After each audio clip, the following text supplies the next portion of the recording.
maaf seperti biasa. Insyaallah kita akan berada di masjid Silaturahmi Tinggi Pesisir. Yang berikan dosa pada kesempatan ini adalah yang Dr. Andes Hadi Jalan Nabi Ramadan yang ke-15 ini. Dokumen silakan.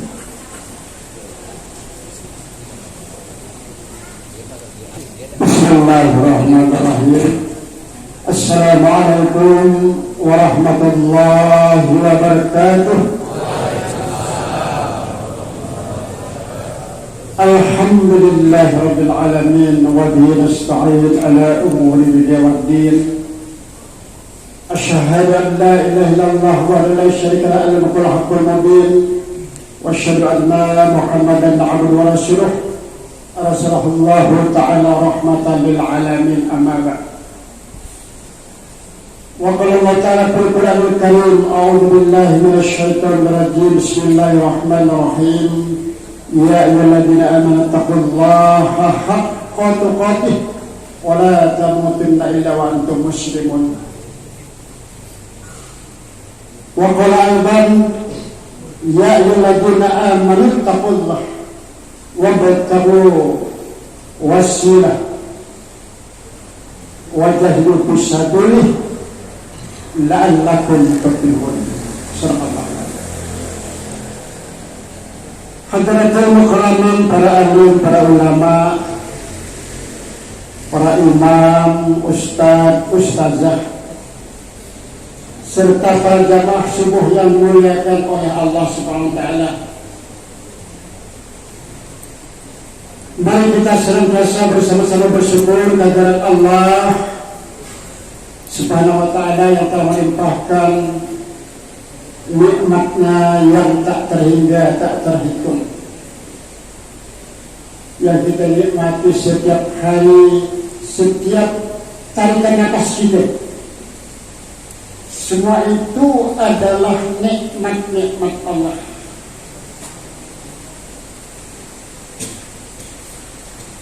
Dengan kita senantiasa bersyukur kepada Allah, maka sesuai dengan janji Allah, Allah akan tambahkan nikmatnya kepada kita.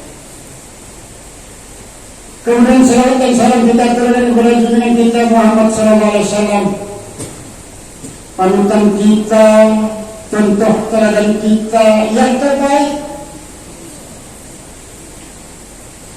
Untuk apa sebab kita ini senantiasa dalam keberuntungan. Jamaah subuh yang dimuliakan oleh Allah SWT, naluri manusia ini ingin hidup selalu senang, beruntung. Itu naluri. Yang sekolah supaya sukses sekolahnya, yang kuliah selesai sampai sarjana, ada yang bercita-cita S1, S2, S3. Nah, itu naluri manusia ini tidak ada untuk mencari keberuntungan. Yang berdagang tentu tidak kepingin dapat rugi, tetapi dapat untung. Yang untungnya untung besar, kadang-kadang juga untung kecil.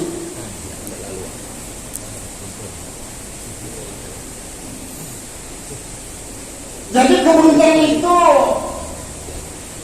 adalah sesuatu yang diinginkan oleh manusia agar hidup ini nyaman, sukses, tenang, bahagia. Nah, itulah yang diinginkan oleh manusia. Dan untuk sifat-sifat ini Allah sudah tuntun kita. Oke lah, kata Allah, kamu ingin beruntung, Allah berikan jalan supaya kita ini tidak rugi dan selalu untung. Memang kadang-kadang apa yang diinginkan tidak sama dengan kenyataan. Kepingin untung, kata orang dapat buntung. Lihat saja orang korupsi kan ya. Orang korupsi atau penjahat-penjahat lainnya itu kan, dia untung kan. Mencuri, membegal, ya kan ya. Dapat sebuti motor, dia sudah merasa untung kan ya. Tapi tak tahu dikejar polisi. Koruptor begitu juga kan ya. Merasa untung dapat sekian banyak kan ya. Tak tahu berdekam duit LP aja semua hidup puluhan tahun kan. Nah tetapi Allah memberikan satu resep. Bagaimana kita tidak rugi dengan untung terus, kita jadi nyaman, hidup kita tenang, tidak dikejar-kejar penegak hukum kan ya. Apa kata Allah? Ya ayyuhalladzina amanu taqullah. Jadi resep pertama oleh Allah dikatakan, hai orang-orang yang beriman, kalau engkau mau beruntung ittaqullah, bertakwa dulu kepada Allah. Nah tentu orang yang bertakwa kepada Allah beriman dulu kepada Allah. Fa'lam annahu la ilaha illallah. Tauhid dulu dikemas. Beriman dulu yang benar. Semua ada juga iman yang tak benar. Beriman kepada kayu, batu, berhala, dan beriman juga. Zaman jahiliyah kan bukan berarti tidak beriman, tapi mereka beriman menyembah selain daripada Allah. Nah, okelah orang jahiliyah itu kenapa mereka menyembah berhala? Karena mereka tak tahu agama Tuhan yang benar. Agama sudah ditinggalkan zaman Nabi Isa itu sudah ratusan tahun, hilang jejaknya. Dan pengikut Nabi Isa pun yang setia-setia sudah berubah keyakinannya. Yang tadi Isa itu dianggap sebagai rasul, lama-lama berubah pula, berubah menjadi anak Tuhan. Iya kan? Nah, siapa yang merubahnya menjadi anak Tuhan? Pengikutnya sendiri, imam-imamnya, pak kiai-kiainya yang tadi mengatakan sebagai pengikut Nabi Isa. Jadi kaburlah agama yang ditinggalkan oleh Rasulullah. Ratusan tahun tidak ada jejaknya lagi. Jadi masing-masing apa Tuhan? Dari batu, dari kayu, sehingga jumlahnya 360 buah kalau menurut sejarah.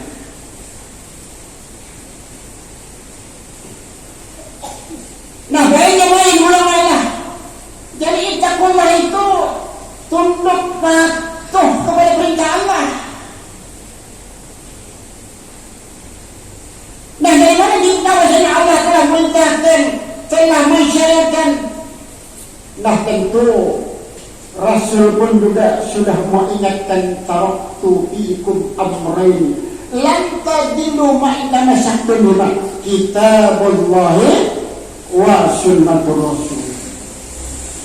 Tinggalkan kata Rasulullah dua perkara yang engkau tidak akan sesat selama-lamanya, yaitu kitab Allah dan sunnah Rasul. Itulah takwa kita itu digiring oleh Allah, diberi petunjuk oleh Allah. Takwa yang bagaimana kan? Takwa yang ikut perintah Allah dan Rasul. Nah, lalu yang kedua kata Allah, engkau beruntung. Wabtahu ilaihi wasilah. Hendaklah engkau cari jalan. Jadi jalan kalau sudah beriman tentu jalan yang telah ditentukan oleh Allah. Wasilah. Jadi jalan hidup kita apa? Tentu jalan kehidupan kita adalah al-Islam. Maka diberi petunjuk oleh al-Islam. Baca Bismillahirrahmanirrahim dengan tangan kanan lagi. Lengkap petunjuk dari Allah. Wasilah hidup. Urusan makan, urusan apa saja komplit. Islam itu memberi petunjuk. Sampai-sampai orang Barat berkata begini, Islam bukan perkara ibadah, tetapi bukan perkara kebudayaan yang sangat komplit. Kata orang Barat. Bukan hanya di masjid cerita-cerita Islam, tapi mulai makan, kemudian mendidik anak. Islam telah ngatur apa ya? Cerita mau kawin, Islam juga ngatur. Pankihu ma tawalakum minan nisa masna wa sulasa wa ruba. Islam telah ngatur. Cuma ibu dari ini tak suka dari ibu itu. Nikahilah orang perempuan 2, 3 atau 4. Lihat salah. Kan kata ibu, waduh, tantang aku dibantu.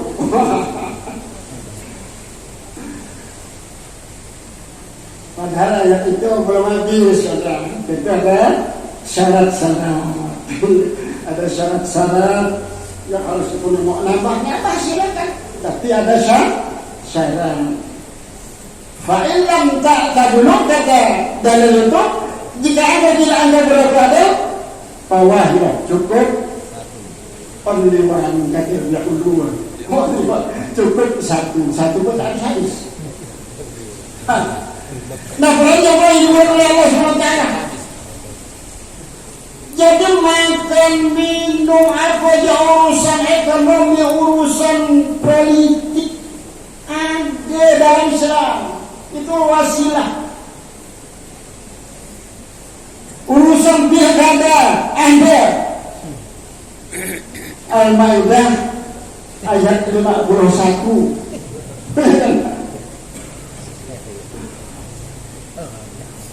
Urusan politik itu boleh pemimpin kalau urusan politik kan. Cuma sejak sekarang ini ada lagunya. Maju tak gentar, bela yang boleh. Kalau yang boleh pula, sampai banyak boleh aja bela. Nah, pada dia begitu kita yang kita pilih, mungkin kita angkat pilih yang seiman, yang beriman. Ini yang boleh pula. Siapa yang banyak boleh? Silakan. Lagu ada tu. Sehingga daerah kita ada orang non-muslim menang pilkada di komunitas muslim. Nah, karena lagu itu tadi membela yang baik, memilih yang baik. Nah, jadi konsep-konsep itu orang takut. Nah, lalu yang ketiga kata Rasulullah, kata Allah SWT, yang pertama kali bertakwa kita kepada Allah, yang kedua wa tartabul ilaihi wasilah, kita mencari jalan, tentu jalannya al-Islam. Jadi tidak ada agama-agama lain, itu kita kita mencari jalan itu. Pindah agama lain misalnya kan, karena dalilnya lengkap. Wa may yattabi' al-Islam dinan fala yuqbal minhu. Apabila engkau memilih agama selain Islam, ghair Islam Madinah sebagai satu agama, fala yuqbal minhu, maka tertolak, tidak diterima. Jadi kemarin kalau kita dengar itu kan ya, nah walaupun pindah agama kata petinggi juga tidak masuk surga, itu dari mana kan ya? Iya kan ya? Ulama sendiri yang ngomong itu. Mudah-mudahan kita cuma dengar dari hati itu, dari akawan dan dari YouTube kan. Tidak agama tidak masuk surga. Kalau kita kan mengucapkan itu. Jadi karena salah wasilah tadi. Lalu yang ketiga adalah wajahidu fi sabilillah, dan berjuang di jalan Allah. Berjuang tidak selalu pakai perang. Zaman Nabi perang sabil itu memang terjadi karena ancaman perang memang ada. Umat Islam mau diserang. Orang-orang kan tidak pakai sapu, tapi pakai senjata. Harus lewat juga pakai senjata untuk membela kehormatan Islam. Padahal Rasulullah itu tidak suka berperang, dia damai dulu. Tetapi kalau sudah didengarnya ada penyerangan, persiapan musuh untuk menyerang dari orang munafik, dari orang-orang Persia, dari Rum pada waktu itu dua adidaya, Rum dan Persia. Rasulullah itu juga paling hebat dalam strategi perang. Kirimkan dulu mata-mata untuk mencari berbagai informasi di lapangan. Jadi Rasulullah itu paling hebat taktik perang. Kirimkan dulu mata-mata.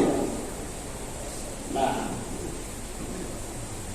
oleh jamaah yang dimuliakan oleh Allah, jadi wajah itu bisa pilih itu artinya bersungguh-sungguh kita di dalam jalan Allah. Sembahyangnya sungguh-sungguh, sedekahnya sungguh-sungguh. Nah, jadi kita tidak main-main di dalam agama ini. Dan ini telah dicontoh oleh para sahabat Rasulullah SAW. Nah, mereka bersungguh-sungguh baik dalam suasana apapun sampai kepada ikut perang bersama Rasulullah Sallallahu Alaihi Wasallam. Nah, mereka mengenai Allah jadi tiga resep inilah. Apa kata Allah? Kalau tiga inilah kita laksanakan, kita bersungguh-sungguh di dalam perkara-perkara agama. Nah, kita jadikan Islam sebagai jalan hidup kita, tidak ada jalan-jalan yang lain. Kemudian kita senantiasa berdoa Allah. Apa kata Allah? La'allakum tuflihun. Mudah-mudahan engkau beruntung. Jadi tidak ada rasa untung lagi kalau sudah tidur di keluarga. Inilah mudah-mudahan menjadi satu acuan kita di dalam beramal. Mudah-mudahan Allah berikan keberuntungan dunia dan akhirat kepada kita semuanya dan jemaah kaum muslimin sekalian. Ini yang kami sampaikan. Hadanallahu wa iyyakum ajma'in. Wassalamualaikum warahmatullahi wabarakatuh.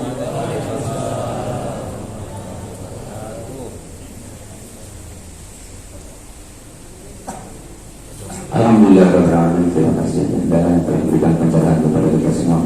Mudah-mudahan kita dengan jalan amal dalam kehidupan kita sehari-hari.